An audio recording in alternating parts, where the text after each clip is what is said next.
Vamos a continuar nuestro estudio de la primera epístola del apóstol Pablo a Timoteo. Y en la mañana de hoy entramos en el versículo número 12 del capítulo número 1. Vamos a leer desde el versículo 12 hasta el 17 del capítulo número 1 de primera Timoteo, aunque hoy no avanzaremos más del 14. Estos mensajes tienen vida propia, señores. Mi deseo era predicar todo el pasaje, pero en la preparación y en la meditación se hizo más grande de lo que pensábamos el mensaje, así que tuvimos que dividirlo. Vamos hoy a tratar versículos 12 al 14, sin embargo vamos a leer toda la porción, desde el capítulo 1, versículo 12 al 17. Dice la palabra de Dios: doy gracias al que me fortaleció, a Cristo Jesús nuestro Señor, porque me tuvo por fiel poniéndome en el ministerio, habiendo yo sido antes blasfemo, perseguidor e injuriador, mas fui recibido a misericordia porque lo hice por ignorancia, en incredulidad. Pero la gracia de nuestro Señor fue más abundante con la fe y el amor que es en Cristo Jesús. Palabra fiel y digna de ser recibida por todos, que Cristo Jesús vino al mundo a salvar a los pecadores, de los cuales yo soy el primero. Pero por esto fui recibido misericordia, para que Jesucristo mostrase en mí el primero toda su clemencia, para ejemplo de los que habrían de creer en Él para vida eterna. Por tanto, al Rey de los siglos, inmortal, invisible, al único y sabio Dios, sea honor y gloria por los siglos de los siglos. Amén. Padre, ciertamente no hay un mejor lugar que a tus pies.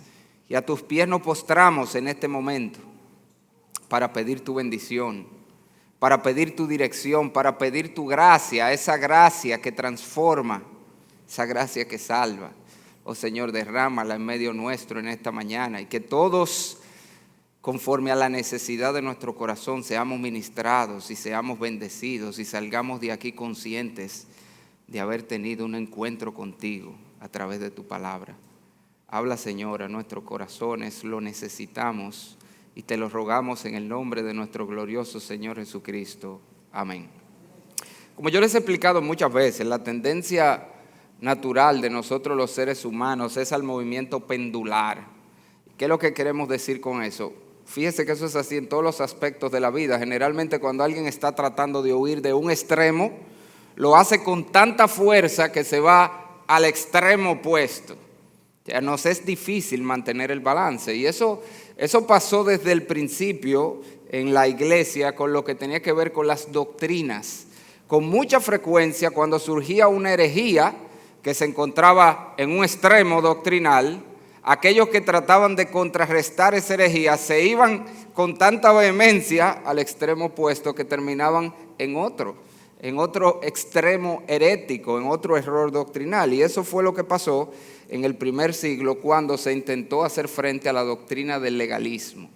Nosotros estuvimos considerando la vez pasada lo que era el legalismo y veíamos que es esta enseñanza que existe desde el primer siglo, no solo en la iglesia, sino básicamente todos los sistemas religiosos de origen humano tienen una base legalista y es el concepto de que el hombre se salva por sus obras, de que nuestro esfuerzo, nuestra obediencia nos garantiza o nos hace alcanzar la salvación, pero como vimos, el legalismo no solamente tiene que ver con salvación, sino con santificación. Es también cuando se pretende santificar a una persona simplemente cambiando el exterior a través de sujetarnos a una serie de reglas y de mandamientos.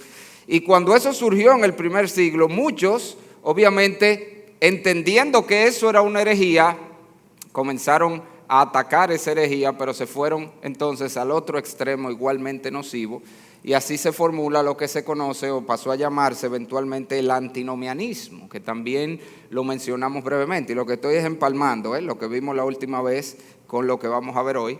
Y nosotros vimos que el antinomianismo entonces es la herejía en el extremo opuesto, que enseña que dado que el hombre no se salva por obras, que nuestras obras no determinan ni siquiera nuestra santificación, porque usted puede ser muy limpio por fuera, pero estar sucio por dentro. Entonces, al final del día, pues no importa cómo el creyente viva. Ese es el antinomianismo. Tú puedes vivir como te dé tu gana, dado que tu salvación y tu santificación al final no depende de ti, sino que depende de Cristo. Y como dijimos aquella vez, esta doctrina es tan peligrosa y ha condenado a tanta gente como el legalismo.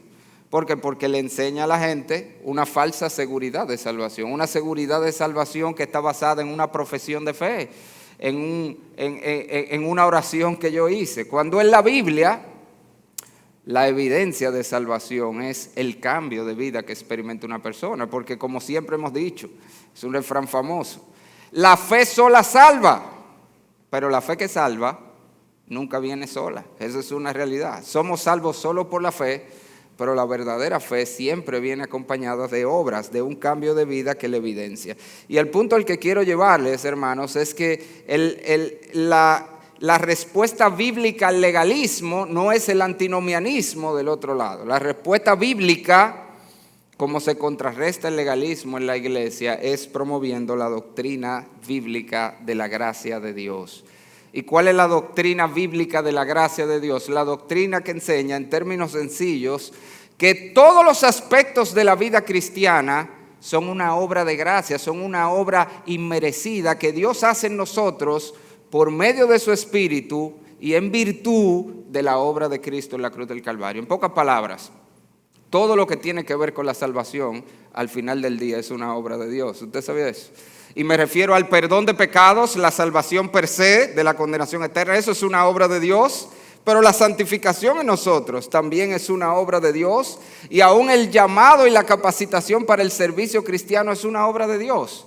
Todo el cristianismo es una obra de Dios en nosotros, en virtud de lo que Cristo hizo por nosotros, compró para nosotros en la cruz del Calvario. Y eso es precisamente lo que el apóstol Pablo se propone probar en estos versículos que nosotros hemos leído. Si usted estuvo con nosotros la última vez, usted sabe que en los versículos 8 al 11, Pablo está contrarrestando ese uso incorrecto de la ley que estaban haciendo los falsos maestros en la iglesia de Éfeso, específicamente el legalismo. Sin embargo, si usted mira su Biblia, cuando entramos en el versículo 12, Pablo parece cambiar de tema, porque él comienza a hablar de su vida y de su conversión y de su experiencia de salvación. Y para el lector descuidado, de hecho, hay incluso muchos estudiosos bíblicos que dicen que Pablo está haciendo una digresión de esa que él era típico, que se iba por la tangente y comenzó a hablar de su vida. Pero la realidad es que no es así. El apóstol Pablo sigue en este pasaje que nosotros hemos leído refutando el legalismo. Lo que pasa es que ahora lo está haciendo por medio de una ilustración. Y esa ilustración es su propia vida. Pablo es, como dirían los americanos, el exhibit A, la evidencia número uno, no solamente de lo terrible que puede llegar a ser el legalismo, sino de que lo único que se necesita para que una persona sea salva, para que una persona sea transformada y aún para que una persona sirva fielmente al Señor es la gracia de Dios. Y de eso es que se trata este pasaje. Lo que el apóstol Pablo quiere probarnos o quiere enseñarnos a través de su experiencia, de su ejemplo, de su vida, es que si nosotros queremos ver gente salva realmente, y si queremos ver gente siendo transformada en la iglesia del Señor, y si queremos ver gente sirviendo, lo que nosotros tenemos no es que darle un checklist, no es una lista de cosas que debe hacer y no hacer. Lo que tenemos que predicar el mensaje de la gracia de Dios. Porque en una sola frase, más sencillo todavía, la gracia es suficiente. Solo la gracia de Dios puede verdaderamente salvar a una persona. Solo la gracia de Dios puede verdaderamente cambiar una persona y solo la gracia de Dios puede convertir a un hombre en un siervo de Dios. Y ese, una vez más, es el ejemplo de Pablo. Mire conmigo, en tan solo 3 versículos, 12 al 14, Pablo nos presenta cómo la gracia de Dios obró en él para esas 3 cosas. Pablo fue salvo por gracia, Pablo fue transformado por gracia y Pablo fue convertido en un siervo de Dios. Todo por la gracia de Dios. Y mire el verso 13, Pablo nos habla de cómo él fue salvo por gracia. Y él comienza allí en el versículo 13 a hablarnos de lo que fue su vida antes de ser salvo. Si hay un individuo que no se merecía ser salvo, Ese era el apóstol Pablo. Dice, él, habiendo yo sido antes blasfemo, perseguidor e injuriador. Y obviamente le está describiendo allí lo que fue su vida como perseguidor de la iglesia y blasfemo de Cristo. Yo siempre he dicho que la manera más fácil de usted concebir quién era Pablo antes de convertirse es como un terrorista religioso. Eso es lo que era Pablo, un talibán cualquiera. Pablo era un talibán del judaísmo, un hombre que estaba dispuesto a matar a quien sea con tal de defender su fe. Y por supuesto, para uno entender esto, nosotros tenemos que conocer lo que fue el trasfondo del apóstol Pablo. La palabra de Dios nos dice, el mismo apóstol Pablo en Hechos 26, versículo 5, que él fue criado bajo la más estricta secta de los fariseos. Y si usted sabe quiénes son los fariseos en la Biblia, son los padres del legalismo, precisamente. El ejemplo principal que hay en la Biblia de lo que es un legalista, un fariseo, Pablo dice, yo fui criado en la más estricta de la secta de los legalistas. Y no solamente eso, él también nos dice en Gálatas 1:14 que en ese judaísmo legalista que él vivió, él aventajaba a la mayoría de sus contemporáneos, siendo más celoso de las tradiciones de sus padres. Estamos hablando de un individuo que fue criado desde pequeño, diciéndosele que él debía trillar su camino al cielo, que él debía esforzarse para agradar a Dios y ganar el favor de Dios. Estamos hablando de un hombre que se había pasado toda su vida matándose por ser el número uno, con tal de que Dios le abriera la puerta del cielo. Imagínense lo que significó para este hombre cuando de repente surge este grupo de cristianos que comienza a predicar que no solamente no hay manera alguna de que el hombre se gane su entrada al cielo, sino que comienza a predicar la gloriosa verdad del evangelio, que no necesitamos ganarnos el cielo, porque ya hay alguien que lo ganó para nosotros. Ese es el mensaje del evangelio. Que el hombre no tiene que ganárselo, no puede ganarse el cielo. Por más que se esfuerce, por más que haga obras de bien, no hay manera de que el ser humano gane la entrada al cielo. Dios demanda perfección y nadie es perfecto, no importa cuán bueno sea. Pero el gran mensaje del evangelio no es solo que no podemos ganarlo, es que ya alguien lo ganó. Cristo Jesús vivió la vida perfecta y murió para pagar nuestro pecado, y en Él podemos tener entrada al Dios y podemos ser aceptos delante de Dios. Y ese es un mensaje glorioso, pero póngase a pensar lo que eso significaba para el apóstol Pablo. Cuando Pablo oyó este mensaje, lo que Pablo estaba oyendo era: toda tu vida ha sido una mentira, Pablo. Toda tu vida tú has sido enseñado en el error. Peor aún, todo ese esfuerzo, así como tú te has matado por ser el número uno, todo eso no sirve para nada al final del día. Para Pablo eso fue algo personal y él se lo cogió personal. Así que, ¿qué hizo Pablo? Él comenzó una campaña personal para acabar con el cristianismo y con los cristianos. Y la palabra de Dios nos dice en Hechos 9, versículo 1, literalmente que Pablo respiraba amenazas y muerte contra los cristianos. Para los niños que están aquí, ¿usted ha visto los muñequitos cuando sale el toro que está molesto y empieza? Ese era el apóstol Pablo. Cuando él pensaba en los cristianos, empezaba a respirar duro así. Él quería acabar con los cristianos. Y es por eso que nos dice también la palabra en Hechos 26, versículos 9 al 11, que él buscó autorización de los líderes religiosos de su tiempo para arrestar a los cristianos y torturar a los cristianos y aún perseguirlo en las ciudades fuera de Palestina, todo con el punto de llevarlo a blasfemar el nombre de Cristo. Pablo literalmente llegó a torturar personas. ¿Te has visto? Como uno lo ve en la película, de que torturándolo para que confiesen, o como en la Inquisición, que torturaba gente. Eso mismo llegó a ser Pablo. Eso es que él se refiere cuando dice que él era un injuriador, es un agresor, un torturador. Pablo llegó a torturar cristianos para hacer lo que blasfemaran el nombre de Cristo. Y si no estaban dispuestos a blasfemar, el mismo apóstol Pablo dice: yo consentía que los mataran. Por supuesto, usted entenderá que Pablo era un intelectual, él mandaba hacer todas esas cosas, él no lo hacía. Pero Pablo mandó a torturar gente y mandó a matar gente. Y ese es el apóstol Pablo que está describiendo aquí.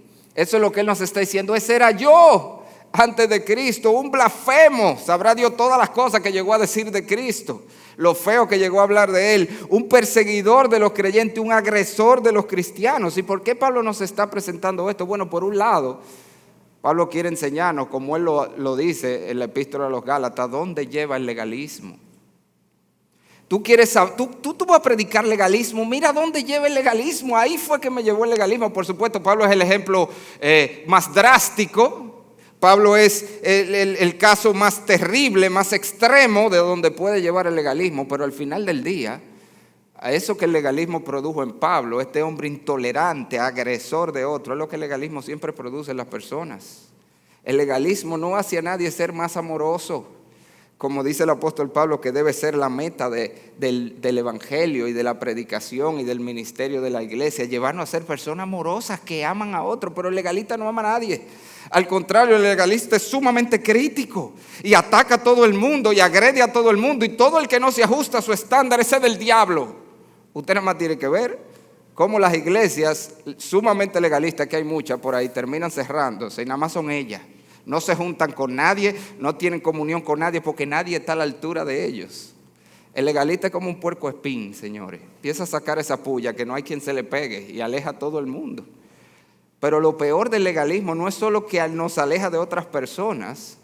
Lo peor del legalismo es que nos aleja de Dios. Y eso fue lo que pasó con el apóstol Pablo. El legalismo, y eso es una de las grandes paradojas, el legalista está tratando de hacer todo esto para ganar el favor de Dios, y sin embargo el legalismo lo termina alejando más de Dios. Primero porque el legalismo promueve el orgullo de la gente. El legalista se cree mejor que otro porque yo no hago lo que hacen ellos. Mira los cabellos a este, yo no me dejo los cabellos así, tú ves, entonces yo soy mejor que él ya. Perdóname, hermano, pero la idea, eso es lo que hace el legalista. Yo soy mejor que aquel y yo soy mejor que el otro. ¿Usted se acuerda el caso del publicano y el fariseo? Señor, te doy gracias, porque yo no soy como los otros. Este y aquel y el otro, ni soy como este. Eso es lo que hace el legalismo. Lleva al hombre a exaltarse a sí mismo. Y si hay un pecado, hermanos, amados, que Dios aborrece, usted sabe cuál es: el pecado del orgullo. Oiga, Dios aborrece todos los pecados, todos los pecados. Pero si hay un pecado que está en la posición número 1 del top 7, porque así como está puesto en la Biblia, no es el top 10, es el top 7 de los pecados que Dios aborrece. Y si usted lo quiere buscar después, en el Salmo 6 está el top 7 de los pecados que Dios aborrece. Salmo 6, 16 y 17. ¿Usted sabe cuál es el primero en la lista? Los ojos altivos. Ese que se cree mejor que otros. Ese que yo no hago lo que hacen aquellos. Ese es el pecado que Dios más aborrece. ¿Usted sabe por qué? Porque fue el primer pecado en la creación de Dios. ¿Ese fue el pecado de quién? ¿Quién cometió el primer pecado? No diga Adán, hermano, para que no se queme. El primer pecado lo cometió el diablo. ¿Y cuál fue el pecado del diablo? Que robó, que mató, que se dejó los cabellos largos, o que se puso pantalones, o que oía música rock, o que tocaba con una batería. Ese fue el pecado del diablo. ¿Cuál fue el pecado del diablo? El orgullo, que se creía más de lo que era. Y por eso para el diablo para Dios eso es aborrecible. Y esa es una de las grandes paradojas del legalismo. Que el legalista por fuera es más blanquito que todo el mundo, porque él no hace nada para ser, ¿verdad?, el más nítido de todo, pero por dentro es un pichón del diablo. Eso es lo que es un legalista. Por fuera nítido, por dentro un pichón de Satanás, es lo que es, un corazón de demonio es lo que tiene. Pero el legalismo no solamente promueve el orgullo que Dios aborrece, sino que literalmente, dice la palabra, es un acto de rebeldía contra Dios. En Romanos capítulo 10, versículo 1, Pablo lo dice literalmente, hablando de los judíos. Cómo ellos habían desechado el método de salvación de Dios, que es en Cristo. Cómo ellos habían tomado la ley, que tiene como propósito no que el hombre se salve, sino mostrarle que necesita un Salvador, como vimos. Mostrarle que nadie cumple lo que Dios manda para que vayamos a Cristo a ser salvos. Y ellos estaban tomando esa ley y la convertían en el medio de salvación. Y Pablo dice, no se han sujetado a la justicia de Dios, se han rebelado. Otra de las grandes paradojas del legalismo. Tratando de ganarse el cielo, se está alejando más de Él.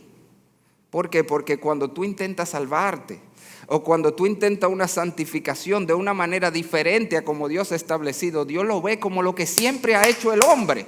¿Qué es lo que siempre ha hecho el hombre? Lo que le da su gana. Ya Dios te dijo cómo es. Ya Dios dijo cómo se salva el hombre. Ya Dios estableció aquí en su palabra cuál es la manera en que Él quiere que busquemos ser salvos y que busquemos ser santos. Y cuando tú intentas hacerlo de otra manera, entonces tú terminas haciendo lo que siempre ha hecho el hombre. Decirle a Dios, yo voy a hacer lo que me dé mi gana, no lo que tú digas. Y Dios lo ve como un acto de rebeldía. Eso es lo que la palabra de Dios nos presenta. Y esto es sumamente importante, mis hermanos y amigos, sobre todo aquellos que nos ven por las redes. Porque hay mucha gente que entiende que al final del día lo importante es que tú estés buscando de Dios. Eso no es lo que importa, pastor. Si tú estás buscando de Dios, y sobre todo si tú eres sincero, eso es lo que importa. Pues no, mire que eso no es lo que importa.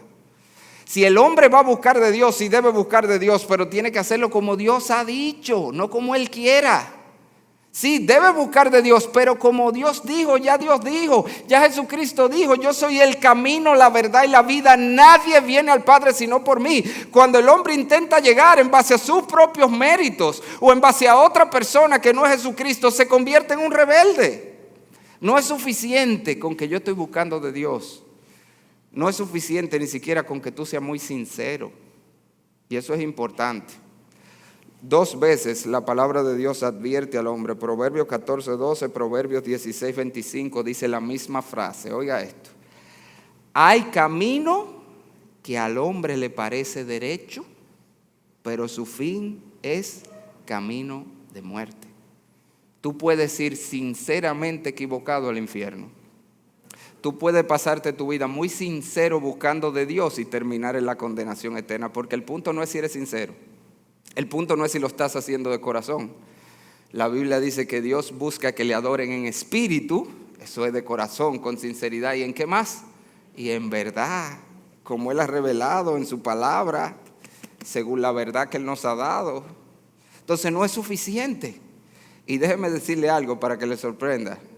Pablo es el mayor ejemplo de eso también. Si usted mira el texto una vez más, fíjese que el apóstol Pablo dice que él fue recibido a misericordia, versículo 13, habiendo yo antes sido blasfemo, perseguidor e injuriador, mas fui recibido a misericordia porque lo hice por ignorancia, estando en incredulidad. Usted sabe que, aunque esto le parezca ilógico, pero Pablo creía que él estaba agradando a Dios, de verdad.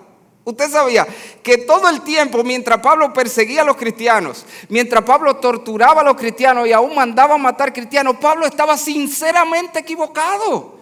Él de verdad creía que ese era su deber como siervo de Dios, perseguir estos blasfemos, porque para él los mentirosos eran los cristianos, para él los blasfemos eran los cristianos. Y Pablo estaba sinceramente equivocado por un camino terrible de perdición, pero era sincero.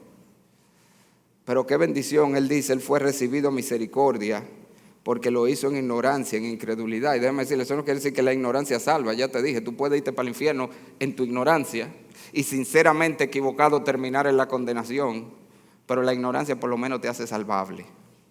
¿Cómo así, pastor? Bueno, dice la palabra de Dios, el mismo Pablo, porque ese fue su ejemplo. Él dice en Hechos 17 que Dios está dispuesto a pasar por alto los tiempos de esta ignorancia. Todos nosotros hemos sido unos ignorantes. Todos nosotros hemos vivido o vivimos una gran parte de nuestra vida pensando que éramos buenos y que estábamos agradando a Dios y que nos estábamos ganando el cielo. Pero Dios está dispuesto a pasar por alto esos tiempos de ignorancia y darnos el perdón y darnos la vida eterna, pero no porque Él va a meter eso abajo de la alfombra, No es que Dios dice, ya vamos a olvidarnos de esa vida tuya de rebelde de antes. No, es porque Cristo murió y pagó eso. Cristo murió en la cruz del Calvario para pagar toda nuestra rebeldía junto con todos nuestros pecados, para que entonces Dios pudiera mostrar misericordia de aquellos que cuando son confrontados con la verdad, entonces reciben la verdad. Y eso fue lo que pasó con Pablo. Pablo fue salvo en aquel camino a Damasco. Usted conoce la historia en Hechos capítulo 9, cuando el Señor lo tumba del caballo y lo tira al piso y le dice, mi hijo, ¿y qué es lo tuyo? Básicamente. Con lo que tú te la has cogido, muchacho, con darte cosas contra el aguijón. Tremendo jueguito el tuyo, contender conmigo. Y allí Pablo se dio cuenta que toda su vida había sido un error. Y que toda su vida había sido de ignorancia. Y que él era un rebelde. ¿Y qué hizo Pablo? Se sujetó al Señor. Y si tú estás dispuesto a hacer eso, si tú estás dispuesto a reconocer tu ignorancia, hasta ahora yo he sido un ignorante. que he creído que era bueno y que era salvo y que me podía salvar. Hasta ahora yo he sido un rebelde, he buscado a Dios de manera diferente. Hasta ahora yo he sido un pecador que me merezco el infierno. Si tú estás dispuesto a reconocer eso y venir a Cristo Jesús a salvación, entonces Dios tiene misericordia. Y esa es la gracia de Dios. Un Dios que perdona, no porque lo merezcamos. Un Dios que nos otorga gratuitamente la entrada al cielo y a la comunión con Él. No por nada que nosotros hagamos o dejemos de hacer, sino porque Cristo Jesús en la cruz del Calvario lo compró para nosotros. Ese es el mensaje de la salvación por gracia. Y Pablo está diciendo, mírenme a mí. Yo era un legalista, mire dónde me llevó el legalismo. Pero la gracia de Dios fue más grande. Y por esa gracia tuvo de mí misericordia y me perdonó. Pero si usted mira el pasaje, el apóstol Pablo no solamente nos dice que él fue salvo por gracia, sino que en el versículo 14 él nos presenta cómo él también fue transformado por esa misma gracia. Sigue diciendo, pero la gracia de nuestro Señor fue más abundante con la fe y el amor que es en Cristo Jesús. Y para que usted entienda lo que Pablo está haciendo, allí él está contrastando el versículo 13 con el 14. Este 14 es un contraste con el 13. Él está diciendo, yo antes de Cristo era un ignorante, un blasfemo, un perseguidor, un incrédulo, pero cuando la gracia de Dios me alcanzó, la gracia obró en mí para hacer algo mucho más grande de lo que yo era antes. El amor que Dios puso en mí por su gracia, la fe que Dios puso en mí por su gracia fue más grande que la ignorancia de antes. El amor que hubo en mí fue más grande que el odio de antes, que el aborrecimiento de antes. Eso es lo que él está diciendo. La gracia de Dios hizo una transformación radical en la vida del apóstol Pablo. Pablo pasó de ser un blasfemo y perseguidor de Cristo y de lo suyo a ser un hombre que amaba tanto a Cristo y a los cristianos que estaba dispuesto a cualquier cosa, aún a morir por ese Cristo y por los cristianos. Y usted está entendiendo esto. Este era un hombre que antes de la gracia de Dios estaba dispuesto a matar por Dios. Pero cuando la gracia de Dios lo alcanzó, él ahora estaba dispuesto a morir para que otros conocieran a ese mismo Cristo que él antes había perseguido. Y esa es la gran obra que el Señor hizo en él. Dios cambió drásticamente al apóstol Pablo, pero como siempre le digo, mis hermanos, eso no es solo un asunto de Pablo. Cuando la gracia de Dios llega a la vida de una persona, y por eso es que la doctrina de la gracia no solamente es la que contrarresta el legalismo de este lado, es la que contrarresta también el antinomianismo de este lado. Porque cuando la gracia de Dios llega a la vida de una persona, nunca lo deja como lo encuentra. Dios no te salva para que tú sigas siendo la misma persona. Dios te salva para cambiarte, para hacer algo en ti diferente. La misma gracia que salva transforma. Y eso no me lo estoy inventando yo, textualmente. Oiga cómo lo dice, no textualmente, pero esa es la idea de Tito capítulo 2, versículo 11 al 12. Oiga lo que dice el apóstol Pablo, porque la gracia de Dios se ha manifestado para salvación a todos los hombres. Y ese es el versículo que sazonamos mucho. Somos salvos por gracia. Por gracia, todos los pecados fueron perdonados. Eso es por gracia, no es por obra. Eso es verdad. Pero siga leyendo. La gracia no se detiene ahí. Por gracia todos tus pecados fueron perdonados. Ya tú eres salvo. Sal a hacer y deshacer. No, esa no es la gracia. Mire la gracia de la Biblia. Porque la gracia de Dios se ha manifestado para salvación a todos los hombres. ¿Y qué más hace? Enseñándonos. Esa gracia que salva, que perdona, enseña a aquel que llega a renunciar a la impiedad y los deseos mundanos y vivir en este siglo sobria, justa y piadosamente. La misma gracia que salva a un individuo no lo va a dejar como lo encontró, lo va a cambiar. Lo va a hacer un hombre nuevo, lo va a hacer una mujer nueva, lo va a hacer un joven nuevo, lo va a hacer un niño nuevo. Va a hacer algo en él que lo va a transformar y la Biblia está llena de ejemplos de eso. No es solamente el caso de Pablo, que cambió drásticamente de un perseguidor a la persona que más amaba a Cristo y los cristianos. No, la Biblia está llena. Le puedo mencionar muchísimos casos. El caso de Zaqueo pasó de ser un ladronazo, que eso era lo que era, a ser un hombre generoso. La mitad de todos mis bienes doy a los pobres. Eso hizo la gracia de Dios en Zaqueo. La gracia de Dios obró así en la mujer samaritana, una vagabunda que cuando la gracia de Dios la alcanzó dejó la vagabundería. La gracia de Dios obró de esa manera en el endemoniado gadareno, que lo encontró un loco, que rompía y que atacaba a todo el mundo y ordenó su vida. La gracia de Dios obró de esa manera aún. Ustedes saben quién, eso hablaba yo con mis hijos esta semana en el devocional, que a veces se nos pasa por alto, que el cambio es desde el mismo momento de la conversión. Obviamente el cambio que hace la gracia es progresivo y es continuo.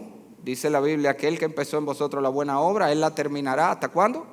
Hasta el día de Cristo. Esto no es que yo me convertí hoy, ya mañana un destello de virtud. No es así. Es algo progresivo que Dios va a ir obrando ese cambio en nosotros, pero déjenme decirles, se ve desde el primer día. Y en el ladrón de la cruz se ve también. ¿Usted se había fijado? Cuando usted toma la armonía de los evangelios, usted se da cuenta que el ladrón de la cruz, al principio, dice la Biblia, los dos estaban injuriando a Cristo. Los dos. Hasta que uno de ellos fue alcanzado por la gracia de Dios en aquella cruz y fue salvo. E inmediatamente, ese que estaba injuriando a Cristo también, ¿qué comenzó a hacer? A corregir al otro y decirle, ¿por qué tú lo atacas? Tú no sabes que Él no está aquí justamente como nosotros. Inmediatamente comenzó a verse el cambio. Porque otra vez, hermano, esto no es que tal vez que no, sí, la gracia de Dios llega a la vida de una persona, la salva, pero también la transforma. Comienza a obrar un cambio en el interior de la persona. Y esto tiene una aplicación para todos nosotros y para todos los que me escuchan en las redes.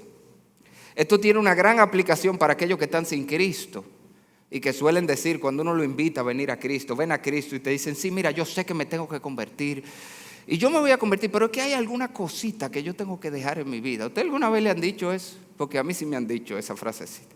Es que yo tengo que dejar todavía algunas cosas antes de convertirte. Y tú sabes lo que es, que tú estás entendiendo esto mal. Tú no dejas nada para venir a Cristo, tú vienes a Cristo y la gracia de Dios es que te va a capacitar, dice ahí, para renunciar a la impiedad y los deseos mundanos. Esa es la misma gracia que te va a salvar. Tú tienes que venir a Cristo Jesús y entonces Él por su Espíritu te va a cambiar. Pero la pregunta es, ¿tú quieres cambiar? Porque ahí es donde está el detalle. La gente te dice, no, es que yo tengo que dejar alguna cosita, pero lo que ellos te quieren decir, no, es que hay alguna cosita que yo no quiero dejar. Ese es el punto. El Señor lo dijo. Y esta es la condenación, que la luz vino al mundo y los hombres amaron más las tinieblas que la luz. Si el problema son las cositas, mi amigo, ven a Cristo que Él te la va a quitar. Y no hay problema entonces, ven a Cristo, porque Él la quita. Esa es su especialidad, coger pecador y transformarlo. Pero tú tienes que venir a Cristo. Tú tienes que decirle que te salve. Tú tienes que clamar a Él que derrame esa gracia en ti. Pero esto también tiene una aplicación para nosotros los creyentes, hermanos. Hermano, en Cristo hay poder para cambiar. ¿Tú lo crees, hermano? En Cristo hay poder para cambiar. Hermano, ¿qué es más difícil? ¿Resucitar un muerto o hacerle una cirugía estética y ponerlo bonito a una persona? ¿Qué es más difícil? Estoy hablando en términos físicos, ¿Qué es más bonito? ¿Agarrar un muerto, vamos al cementerio y lo desenterramos y ¡fua! ¿Le damos vida? ¿O agarramos un tipo medio feo y lo ponemos bonito con cirugía estética? ¿Cuál es más difícil? Resucitar el muerto, esa todavía no la podemos hacer. Pero usted ve gente por ahí que usted ni la conoce. Esos artistas de cine que tienen 60 años y todavía se ven como de 20. ¿Y cómo es esto? Cuchilla por todos lados. Pues eso fue lo que pasó en la esfera espiritual. ¿Tú sabes lo que fue la conversión? Fue una resucitación de entre los muertos, dice la Biblia. Tú estabas espiritualmente muerto y Dios te dio vida. ¿Tú crees que la gracia es poderosa para resucitar a los muertos y no para cambiar a un pecador? Hermano, en Cristo hay poder para cambiar nuestros malos hábitos y nuestras malas actitudes y nuestras tendencias pecaminosas. Y eso es lo que nosotros tenemos que entender. La misma gracia que te salvó obra en nosotros. Dice la Biblia oiga como dice el apóstol Pablo, Dios es poderoso para hacer en nosotros mucho más abundantemente de lo que pedimos o entendemos según el poder que actúa en nosotros. Y Él está hablando precisamente del cambio que Dios puede hacer. Dios puede cambiar tu vida. Y lo que te quiero decir con eso, hermano, no te conformes con ser un cristiano mediocre. No te conformes con ser un esposo mediocre. No te conformes con ser una mujer mediocre, que ese es el problema. ¿Cuántas veces en consejería uno se topa con gente que le dice, es que yo soy así? Dios no te salvó para dejarte así. Bueno, que yo siempre he tenido este temperamento. Cristo cambia esos temperamentos, mi hermano. Pero no te conformes a que yo soy así. Mi mujer tiene que quererme así porque yo soy así. No es que mi marido tiene que quererme así. No, hermano. Cristo murió para salvarte de la condenación, pero también para hacer una obra extraordinaria en ti. Tú estás buscando de esa gracia de Dios. Tú estás acercándote a Cristo. Señor, cámbiame. Tú has cambiado tanta gente. Cámbiame a mí, cámbiame este temperamento. Cámbiame esta boca. Cambia mi mente. La gracia es suficiente. En la gracia de Dios hay poder para transformar a cualquiera y hacer.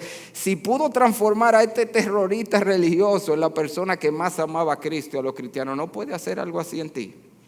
Esa gracia está disponible en Cristo Jesús. Pero también hay una aplicación para nosotros como iglesia en sentido general y de manera especial para los maestros que estamos aquí. Y estoy hablando de los pastores, pero estoy hablando de los encargados de grupos pequeños, de los encargados de los grupos de matrimonio y de jóvenes y de damas. Y donde quiera que se enseña en esta iglesia, la escuela dominical, la escuela infantil. Hermanos, lo que cambia no es una lista de no hagas esto, no hagas aquello, no hagas esto, no hagas esto. Sí, hay que enfrentar a la gente con lo que está mal en su vida. Hay que decírselo, hay que enseñarle, mira, esta es la manera de vivir que Dios dice que debemos tener, pero eso al final no cambia a nadie. Lo que cambia es la gracia de Dios. Lo que tenemos que apuntarle a Cristo Jesús y motivarlo a cultivar su relación con Cristo Jesús y a buscar esa gracia de Dios cada día que cambia, porque es la gracia lo que cambia. No las listas, eso no cambia a nadie. Eso puede modificar temporalmente la conducta, pero no el corazón. El corazón lo cambia la gracia de Dios que es en Cristo Jesús y es por medio de la comunión con Él. Por eso que, como yo siempre le digo a los padres, lo devocional con sus hijos, todos sus devocionales, no importa que usted habló de la burra de Balaán, termínelo en Jesucristo. Porque es Jesucristo el que cambia. Porque la gracia que es en Él, no es en la ley que está la gracia, es en Cristo. Y tenemos siempre que llevar a la gente a Cristo y decirle, tú viste cómo tú fallas. Ve donde Jesús y dile, Señor, mira, yo soy un perdido. Señor, mírame qué basura de hombre yo soy, cámbiame, yo quiero cambiar, cámbiame. Yo quiero ser ese hombre que tú me dijiste hoy que yo debo ser. Yo quiero ser esa mujer de que se habló hoy jueves. Y estoy muy lejos de ahí. Ayúdame, Señor. Porque esa gracia está disponible en Cristo Jesús. Podemos ser transformados. Si miramos el pasaje, finalmente, el apóstol Pablo no solamente nos enseña que él fue salvo por gracia, perdonado por gracia, él fue transformado por la gracia de Dios, pero increíblemente la gracia de Dios fue tan abundante que incluso, si usted mira el versículo 12, Pablo fue capacitado y puesto en el servicio a Dios, también por gracia. Versículo 12, doy gracias al que me fortaleció, a Cristo Jesús, nuestro Señor, que me tuvo por fiel poniéndome en el ministerio. Y lo que Pablo está diciendo, esa misma gracia que me salvó, esa misma gracia que me transformó, me convirtió en un siervo suyo.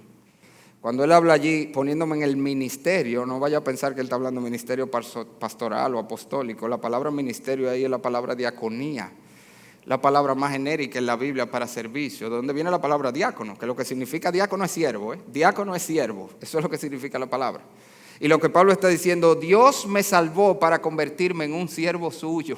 Eso es lo que él está diciendo. Para Pablo, la salvación es un combo. ¿Usted está viendo? Porque ese es el combo que si tú fuiste salvo recibiste.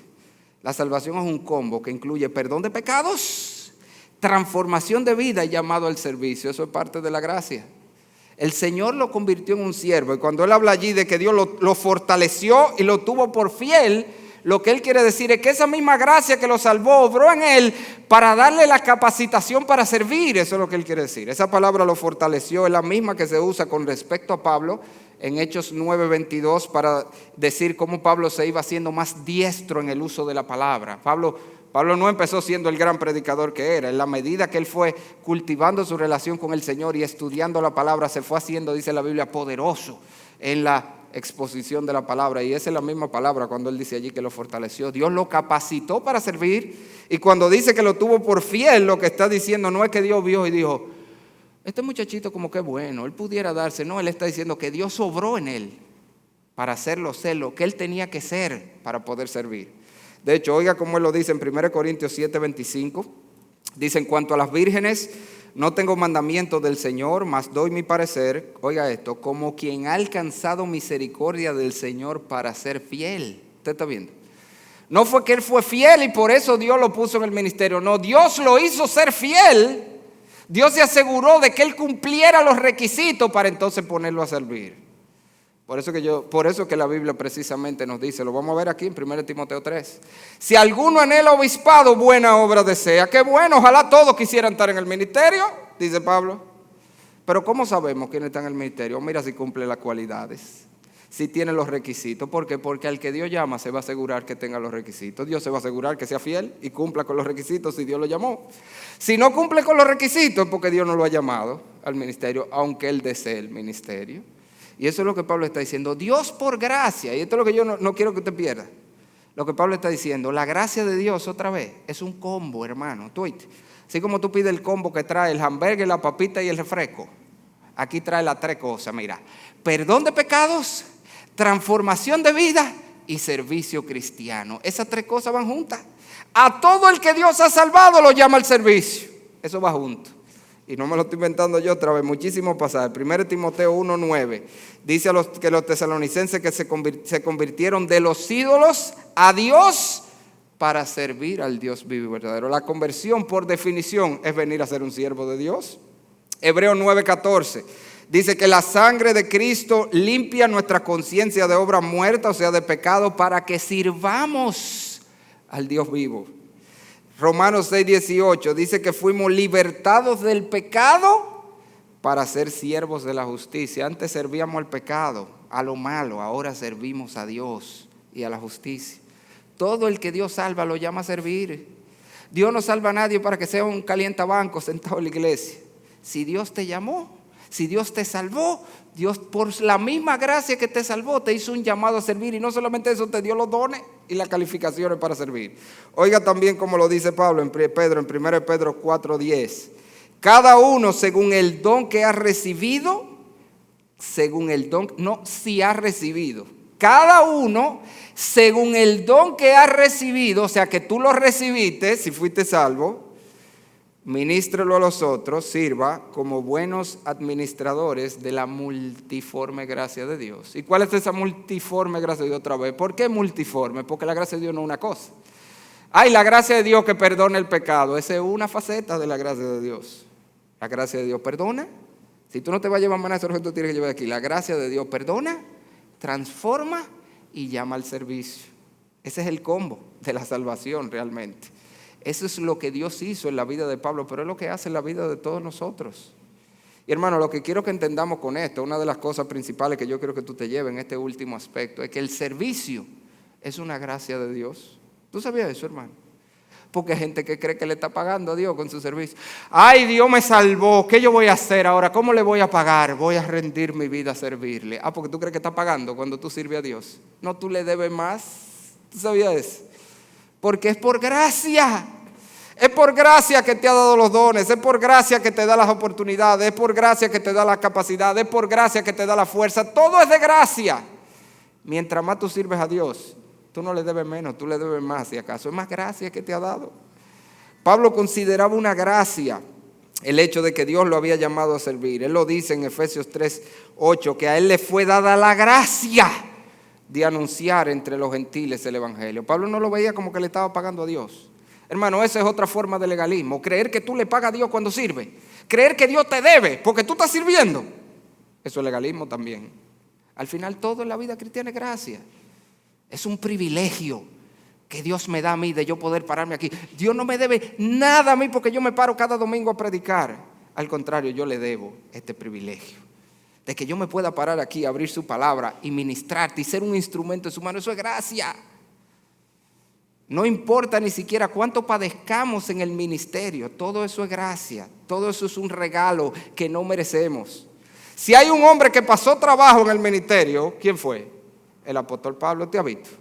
Todas las veces que lo metieron preso, le dieron fuerte, naufragó, le dieron pedra. Y sin embargo él dice, qué gracia la que Dios ha tenido conmigo, que me ha llamado a yo servirle. Señores, hasta padecer por Cristo es una gracia. ¿Usted lo ve así? Porque otra vez, no, yo le voy a pagar al Señor con mi sufrimiento en este ministerio. Todo eso es gracia. Dicen los apóstoles Pedro y Juan, cuando lo azotaron la primera vez, usted ha leído eso en Hechos, ¿qué dice de ellos? Que salieron gozosos de haber sido tenidos por dignos de padecer por el nombre de Cristo. Todo en la vida cristiana es gracia. Ese es el punto, mi hermano. Esa es la conclusión y el resumen de este mensaje. La vida cristiana se trata de la gracia de Dios, no de lo que nosotros hacemos, no de nuestro esfuerzo, no de nuestra estrategia. Se trata de gracia, de que en Cristo Jesús Dios está dispuesto a perdonar, de que en Cristo Jesús Dios puede transformar tu vida, de que en Cristo Jesús Dios te puede usar poderosamente. Todo es gracia. Y lo que nosotros debemos hacer otra vez, como iglesia y como individuo, no aferrarnos a una serie de mandamientos, de listas, de estrategias, de métodos. No, porque lo que cambia, lo que salva, lo que capacita para el servicio es la gracia de Dios. Lo que tenemos que buscar es esa gracia. Otra vez, eso no quiere decir que no podemos usar, que no debemos enfrentar a la gente con el pecado y con lo que dice la Biblia. Tampoco que no podemos usar métodos, estrategias, pero que esos métodos de estrategia lo que lleven es acercarnos más a Cristo. La manera como la gracia de Dios llega a nosotros, pues esa es la pregunta que usted puede hacer. ¿Y cómo yo tengo esa gracia? Esa gracia es en Cristo, dice la Biblia. Fíjate que es en Cristo. Es por medio de la comunión con Él.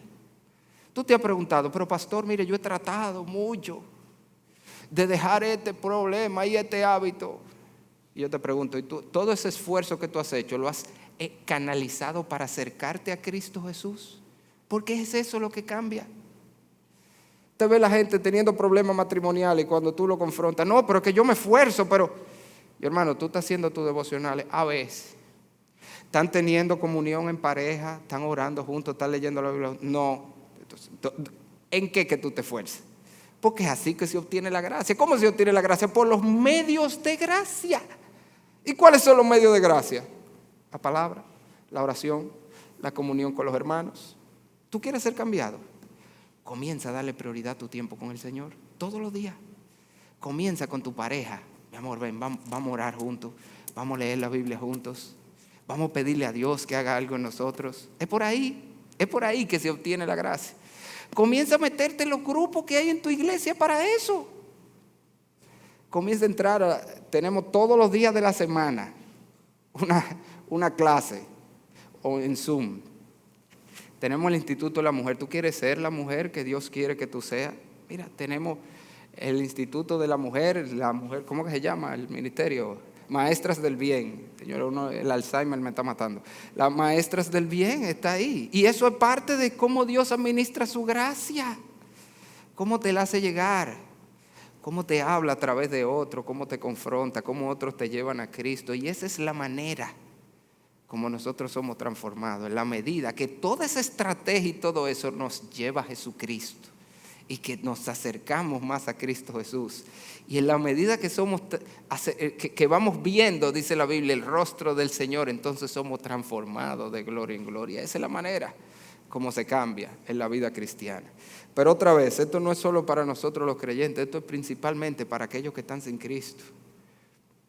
En Cristo hay gracia para perdonar cualquier pecado.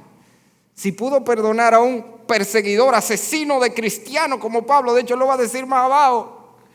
Dios me salvó a mí para ponerme como ejemplo. Si me pudo salvar a mí, dice Pablo, no te puede salvar a ti. Si me pudo cambiar a mí, no te puede cambiar a ti. Así que si tú no has venido a Cristo, yo te animo, ven a Cristo. Déjale lo demás a Él. Solamente reconoce que tú eres un pecador, que está perdido sin Cristo. Y que solo Él puede salvarte. Clama a Él hoy.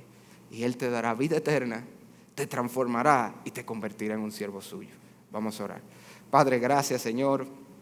Gracias por esta gracia abundante que es en Cristo Jesús.